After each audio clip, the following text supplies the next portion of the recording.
Sot e njëjtën në gjykatën e posaçme është mbajtur seanca gjyqësore për shqyrtimin e dosjes Plumbi Art, ku dëshmoi bashkëpunëtori i drejtësisë Erion Alibej. Sipas PAK, Alibej akuzohet për vrasjen e Dorian Shkozës dhe Angela Avdis, vëllezërve Besmir e Viktor Haxhia, si dhe Emiliano Ramazani dhe Riges Runaj. Abej ka thënë që Nureddin Dumanin e kam njohur pasi kam dalë nga paraburgimi Elbasanit fillimi i viteve 2020. Ditën që jam liruar fola me Arjan Spahiun. Ai kishte një kontakt fati e njihja si Fat këngëtari. Kam qenë përdorëse e Entrochat dhe Sky SC.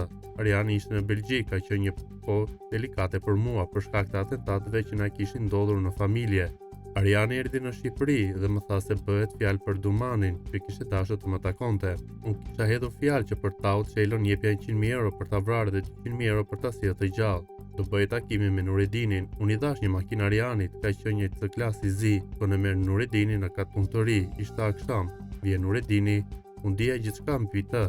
Isha prova, fakte, foto, adresa. Vjen Nureddini e takoj në pallatin ku jetoj për 2 kate më poshtë. Paja ku shërinte aty si isha i ngujuar. Takimi zgjati 2 orë 48 minuta. E kam regjistruar gjithë bisedën e dëgjova për gjithçka. Thohet jetë shprehur Alibej.